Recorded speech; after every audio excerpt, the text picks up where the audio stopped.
Well, thank you, Al. This is really great. And Bernadine, thank you for inviting me and for inviting Al to introduce me. And as Paul Simon said when he did his concert in Central Park, it's great to do a neighborhood concert, and it's great to be back with my friends from Minnesota. Um, you know, Let me just begin by maybe just because I hope this is going to be a discussion because I really want to learn from you all as well. So um, give you just some broad sort of framing remarks from 30,000 feet, and then something really micro from Minnesota, and then we'll just open up the floor. If you'll just excuse me for 1 second, I'm going to plug in my computer so I don't run out of juice while I'm talking. Hold on 1 second.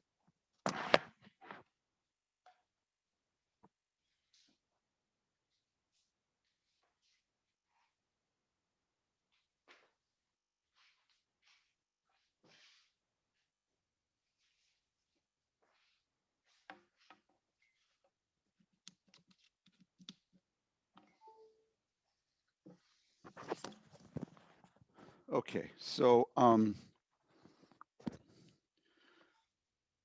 gonna do a really broad sweep here, and then we'll end up in rural Minnesota.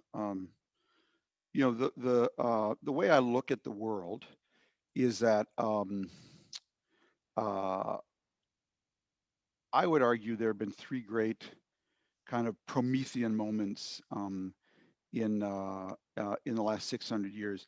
Prometheus being the Greek god who steals fire from a closet on Mount Olympus and gives it to human beings to create civilization. The first great Promethean moment was the printing press, and it played out its effects very slowly over 300 years. The second great Promethean moment was the Industrial Revolution, and it kind of played out in two phases over over a couple hundred years. First, through the invention of the steam engine, and then electrification and the internal combustion engine. And with each one of these Promethean moments came a whole set of political and social and economic adaptations as we learned how to get the best out of this moment and to cushion the worst, because all of them had this unleashing of energy of both these Promethean moments had both upsides and downsides. And basically, this second great Promethean moment, the Industrial Revolution, was a hugely destabilizing moment. It was a moment when capitalism met the Industrial Revolution. It was incredibly destabilizing as it blew us out of the feudal era. And we had two world wars. We had communism, fascism, socialism, and we eventually settled in the 20th century on the best way to manage this incredible release of energy, and we called it the welfare state. And the welfare state came in different versions. There was a very left version, China and Russia's version. There was a center left version, Western Europe's form of welfare state. And then there was the New Deal, which was America's form of the welfare state. And one way to look at politics is that then politics really all gathered around how do we get the most out of this welfare state and cushion the worst. And what politics became a debate about between left and right was how high should the walls be around your welfare state? How open should you be to trade and immigration? How thick should your floor be? That is, what should be the safety nets under everybody? And how solid was the ceiling? And the ceiling was a ceiling on the kind of pace of change. And left-right politics really became a debate about those three things. So the left thought we should have higher walls, thicker floors. The right said let's have thinner floors and lower walls, and have no ceiling on the pace of change, etc. Um, and what has interested me of late is the fact that you may have noticed that every political party that grew up in around this sort of left-right grid of the Industrial Revolution has basically blown up in the last 5 or 6 years. The British Tory party became went from being a kind of global pro-business party to a Brexit party. The Liberal Party in England disappeared, and Labour became Marxist. The Republicans have become a kind of cult of Trump party, and I promise you, I'm afraid the Democrats will blow up if and as soon as they get back into power. France is the only country in the world who has a leader with no party, and he has an opposition with no leader. I have no clue who governs Italy today, but I know they're not called Christian Democrats. So something's actually going on that is blowing up all of these political parties. And what's going on is that we've entered what I argue is our third great Promethean moment. Now, some people have called this the fourth industrial revolution. I don't call it that because there's actually nothing industrial about it. And it implies a continuum with the industrial revolution. And this moment is a discontinuum. So I believe we're entering our third great Promethean moment. It's blowing up the old binary systems of politics. And it's forcing us to reconsider how do we govern this energy release, this new energy release. And this new energy release, I argue, is three simultaneous accelerations all at the same time in what I call the market, Mother Nature, and Moore's Law, or technology. If you put technology on a graph, it's accelerating like a hockey stick. Mother Nature is climate change. And the market for me is globalization. So it's really reshaping the world today is not the printing press. It's not the steam engine or electrification. The world's being reshaped today by the simultaneous acceleration in these three giant forces: technology, globalization, and climate and environmental degradation. So from 30,000 feet, that's actually what I think is happening. The way I describe it is that the world is getting really fast, really fused, through globalization and climate, really deep because technology now is going really, really deep, and also really open.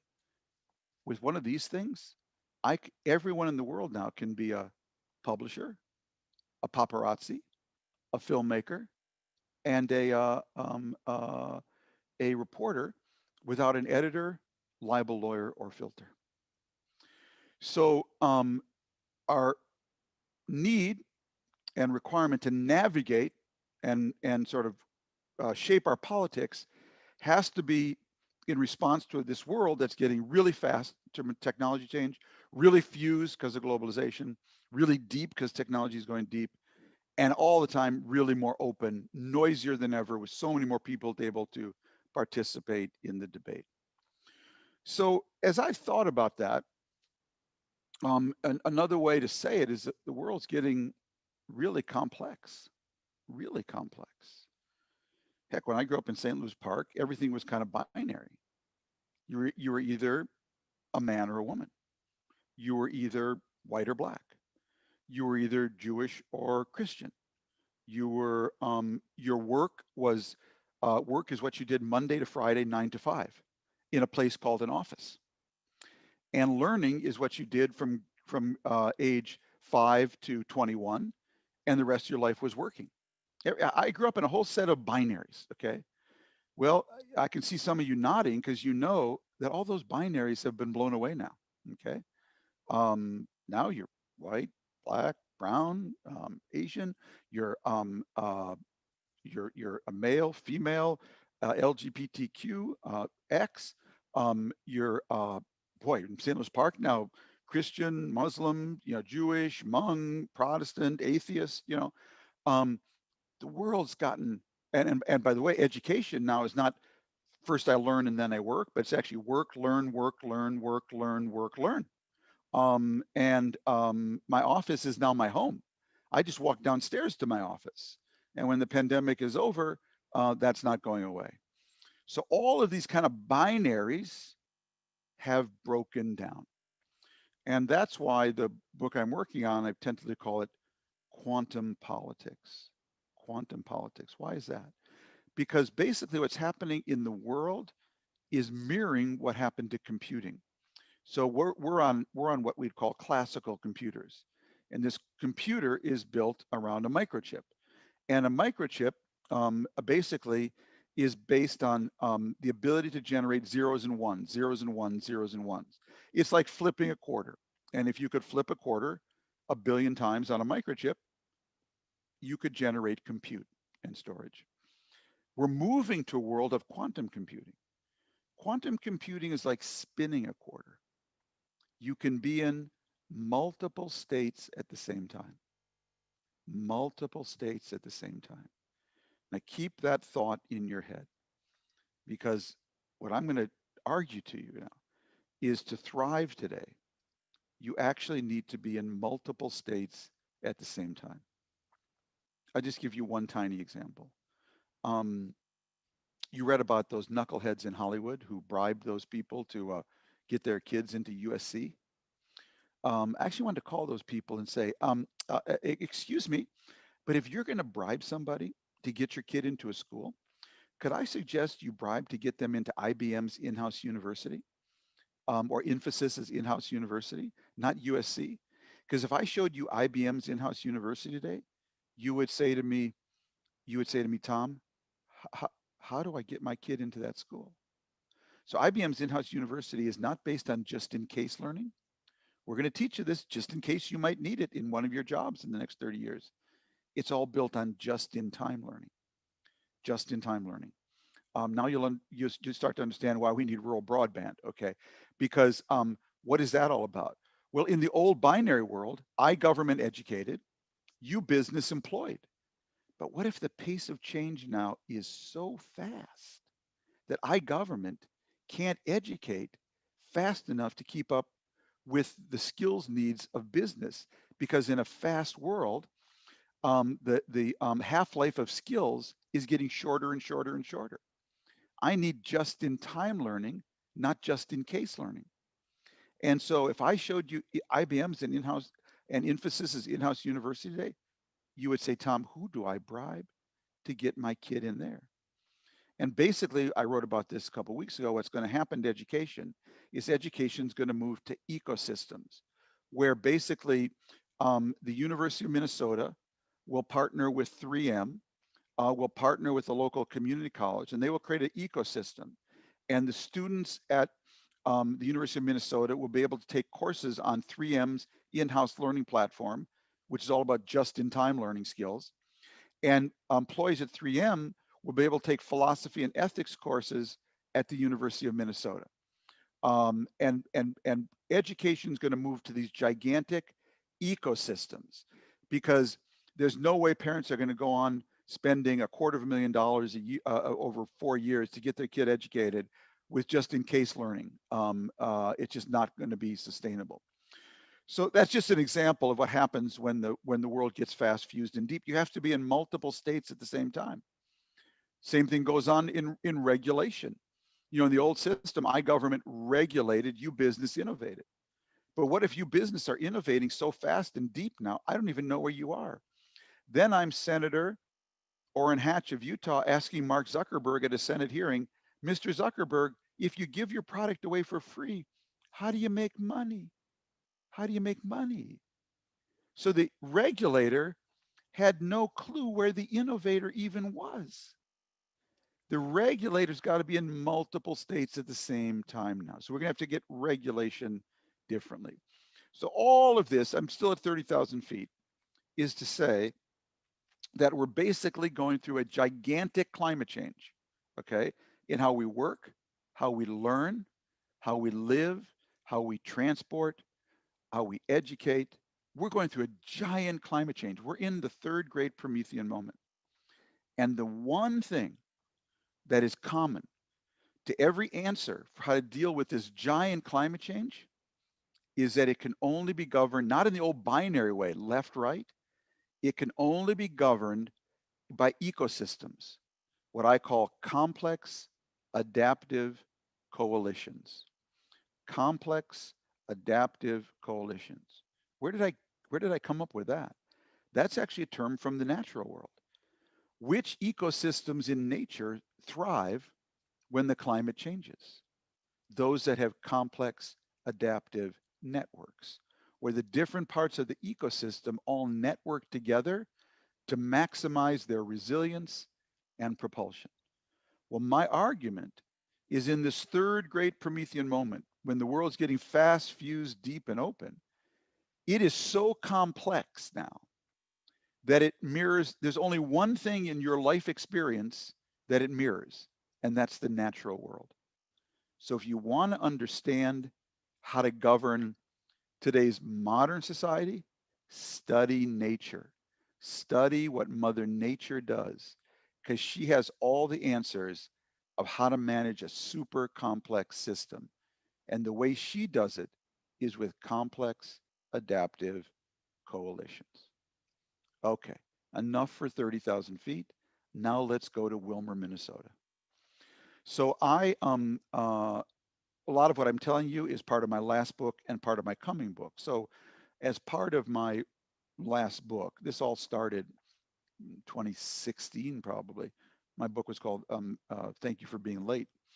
Um, I got a call one day from my lecture agent, and he said, "You've been invited to give a book talk in Lancaster, Pennsylvania, for something called the Hourglass Foundation." Um, I said, "Sure, put it on my schedule. Fine, I'll go sell books in Lancaster." Anyways, about a week before I went to Lancaster, I got a call from my lecture agent. He said, "I forgot to tell you something. There's going to be an hour-long reception before your talk, and you have to attend." My lecture agent's name is Carlton. I said, Carlton, you're killing me. I've got to do an hour reception before I talk." He said, "It's part of the deal." So I go to Lancaster. I meet with the Hourglass Foundation. And first of all, I pulled over their CEO and said, what's this hourglass thing? Like, where does that come from?" He said, "Actually, it comes from the fact that the hour is late and we need to figure out how to adapt." And then I go to the reception, and someone comes up to me and says, "Hi, I'm from the Lancaster Health Coalition. I'm from the Lancaster Anti-Poverty Coalition. I'm from the Lancaster Education Coalition. I'm from the Lancaster Lead Abatement Coalition." Well, after enough of these meetings, I start to realize that I'm in a pretty amazing place. This town, Lancaster, Pennsylvania, has built all these coalitions. So I gave my lecture, and before I left, I had already set the date for me to come back and do a deep dive on Lancaster, Pennsylvania. And it's a part of my book, and it was just enormously interesting because Lancaster was a dying town in the early 90s. It was a one company town, and the company Armstrong Tile basically was pulling out, and the town was dying. No one would go downtown, and it was a dying community. And in 2018, Lancaster was named one of the 10 coolest cities in America. And I told the story about how that happened. And I won't repeat it here, but it was basically because they built a complex adaptive coalition to manage and navigate the climate change. And today, Reading, York, Harrisburg, not very good. Lancaster, like a rocket. So I really got into then to studying to try to understand, why does one small town rise and another one could be right down the street fall? And that became a really interesting question for me. So I started visiting small towns. And then after my book came out, I got a visit in my office one day from a woman named Dana Mortensen, who is a wonderful Minnesotan who runs an NGO called World Savvy, an education NGO. And she asked to come see me in my Washington office, and she came by, and anyone from Minnesota is always welcome. And we sat down and we started talking, and she said, and telling me what they were doing. And she happened to mention that she was working in Wilmer, Minnesota. And I said, I happen to be an expert on Wilmer, Minnesota, because I visited Wilmer for 50 years growing up because I had an aunt and uncle there. And I said, I've always kept working on small towns, and I kind of lost track of Wilmer because my aunt and uncle passed away about 10 years ago. And I said, if you will set up a tour to Wilmer for me, I will give your organization a free lecture. And she said, deal. So this was now a little over a year ago last May. I came back to Minneapolis and we got into Dana's SUV, and it was me and Hamza Warfa she brought along. Hamza runs workforce development for Governor Walz. He's sort of the leading Somali in the state of Minnesota government, and she wanted me to meet Hamza. And I brought along an Israeli friend of mine named Giddy Greenstein, who is an expert on small towns in Israel. And he actually had come with me to Lancaster because he was very interested in comparing small towns in Israel that are thriving with small towns in Minnesota. So I called him up. I said, Giddy, have you ever been to West Central Minnesota? And he said, no. I said, well, we're going to West Central Minnesota. So there in that minivan, we were like the answer to a joke, you know. So a Minnesotan, two Minnesotans, a Somali and Israeli, show up in a bar in Wilmer, and the four of us, you know, went out there, and uh, before we went on the way up, I told them a story I never forgot. So the story of my aunt and uncle, the reason I got interested in Wilmer is that my aunt and uncle, my dad's sister and brother-in-law, Hy and Bev Rosenbaum, moved to Wilmer in 1949, 4 years before I was born. They came back from the war and they decided to strike out, and they started a little steel company in Wilmer called High Steel. And when they moved to Wilmer, Wilmer was 99.999% white Protestant, Catholic, Scandinavian, and German, and three Jewish families who were the diversity in the town. And I visited Wilmer for 50 years, every winter and summer, to see my aunt and uncle and go fishing on Lake Andrew. So I knew Wilmer a lot, and Wilmer knew me because anytime I accomplished anything in the world, my aunt would insist that the local Wilmer newspaper write up what Hy and Bev Rosenbaum's nephew had done. Okay, so and they had a lot of friends in Wilmer who became friends of ours. Anyways, I never forgot. Around 1975, my aunt came down to the Twin Cities for a family event, and she pulled me aside and said, "Tom, I was in the grocery store on Saturday, and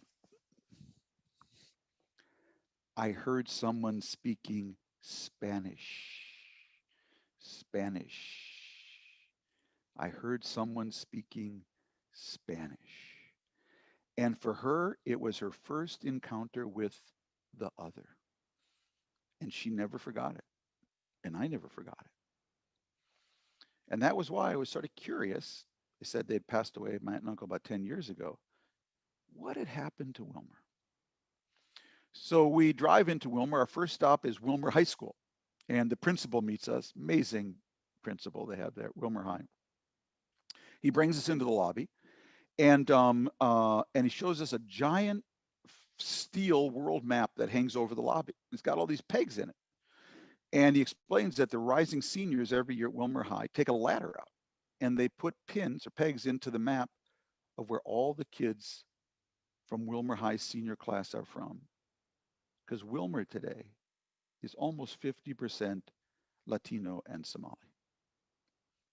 A town that in the 1950s and 60s was anything but. And where in 1975, my aunt thought the Martians had landed when she heard someone speaking Spanish in the grocery store. And that steel map was donated by the people who bought my aunt and uncle's steel company, now called West Central Steel.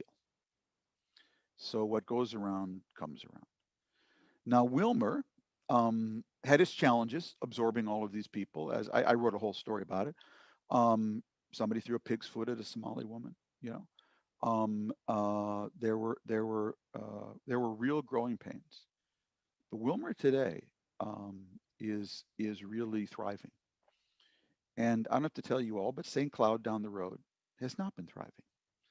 So why is it that one town thrives and one town just 40 miles away didn't thrive? That to me is one of the most interesting questions in political science today. And here is how come Wilmer, with all its growing pains, and they'll tell you it's not perfect at all, but relatively has made an amazing transition when you consider the demographic change. What did Wilmer understand? Well, the first thing Wilmer understood or had going for it is it understood that necessity is not only the mother of invention, necessity is the mother of inclusion. Because what happened in Wilmer is like so many small towns in Minnesota, the young people were leaving and they could not get employees. Nobody could get enough workers. If you could fog up a mirror back then, you could get a job in Wilmer, Minnesota. If you were, I'm talking about at the Genio turkey plant or as an ag scientist, they needed everything. Okay. And when you need employment, you don't care whether someone is man or woman, white, black, brown. You don't care who they sleep with or what God they pray to. All you care is about their social skills. Will you wake up, clean up, dress up, sit up, learn up, and shut up? And if you will, you have a job in Wilmer, Minnesota today. So that necessity, the necessity really busted through a lot of, really understandable in some ways resistance to people who were so different, coming into their community. That necessity just busted through.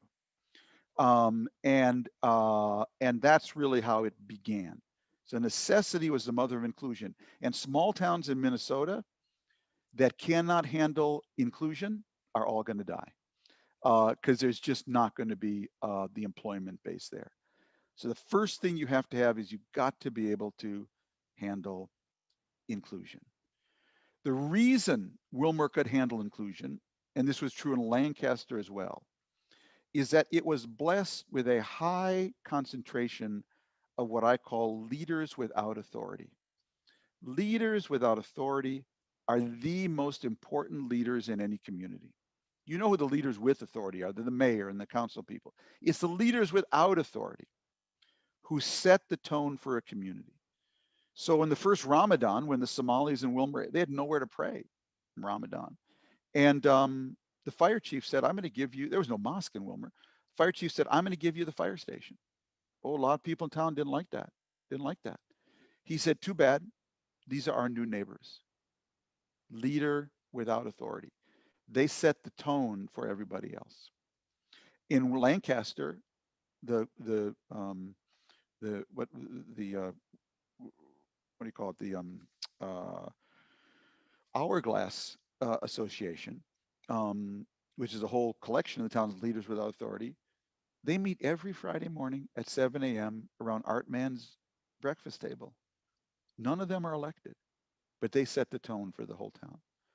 And the elected officials really pay attention to them because these are people who basically come from the community, have deep roots in the community, and say, you know what? Not going to happen in my town. I'm not going to let my town go under. My grandparents lived here. My parents lived here. I love this place. Not going to let my town go under. That's where the leaders without authority come from. They formed the Hourglass Foundation in Lancaster, and they formed the equivalent in Wilmer. Now, the third thing that happened in Wilmer, exactly as happened in Lancaster, is that the leaders without authority all formed what I call a complex adaptive coalition.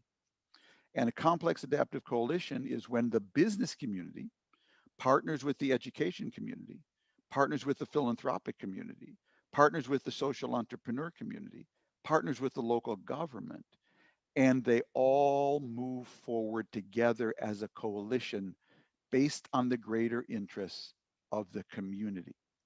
And the first rule of these coalitions, I can tell you from Lancaster, when you show up at Art Man's house at 7 a.m., they'll tell you whether you are a new time or a 100-time visitor. You see that hook on the door that you pass by? Hang your politics on that hook before you come into this room. Because our politics is called what works. So hang your politics outside before you come inside this complex adaptive coalition.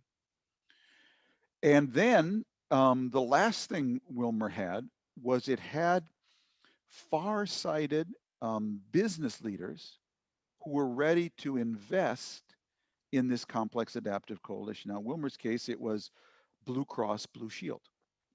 Um, So what Blue Cross Blue Shield did was organize a series of community dinners in Wilmer where anyone could volunteer to host a community dinner. And you signed up to go to someone's house. Fire chief did one, the mayor did one, different people did one. And anyone could sign up for anyone's dinner. And they talked about what does the community need? And then they had a giant community-wide meeting, and they voted on what are the, I think it was 12 or 19, I don't remember, projects we most all can agree the community needs. So one was a daycare center for elderly and infants, basically together. One was a program to teach Somali women how to recognize autism, which they didn't fully understand. So they agreed on a dozen of these things, and Blue Cross Blue Shield actually spent 2 years in a row. They may have done it again this year. I don't know, but I was only on the 2 years. $245,000 a year, 2 years in a row, to fund these community-inspired and energized projects. So I called Blue Cross and I said, "Hey, why did you do that? Like that's pretty cool, but why did you do that?" And they said, "Oh, Tom, it's very simple. Healthy communities have healthy people, and healthy communities have healthy people, so our healthcare costs go down. It's one of the best investments we could possibly make." So that's basically the story of Wilmer in a nutshell. And the story of Wilmer in a nutshell is a story of Lancaster in a nutshell. It's a story of Red Wing in a nutshell, frankly. All of them have different variations on this. I was in the middle of basically writing up Red Wing when the pandemic hit, because I'd gone there next to try to understand why their community was doing so well. And so that's, to close where I began, that's what I call quantum politics. You have to be in multiple states at the same time. The old binary left-right thing, that doesn't work anymore, okay? If you look around the world today, some of the most effective governments, New Zealand, Germany, what do they have today? Germany has 3 states that are governed by what they call black-green coalitions. These are coalitions, like in New Zealand, where you have a right or left-wing government, right-wingers and Greens all together in the same government. They call them black and green. I just call them quantum governments. People are in multiple states at the same time. And if you ask me who is the most effective leader on the world stage today, I would tell you it's a woman named Angela Merkel. And you know what Angela Merkel got her PhD in? Quantum chemistry. I don't think that's an accident. So I'll stop there. Thank you so much, Tom, and thank you for taking us from 30,000 down to Wilmer, which I would go there every year for International Day, and there was always a table from Papua New Guinea. I mean, yeah, yes. That's interesting, Mark. There's big diasporas and there's little diasporas, but you give us some hopeful signs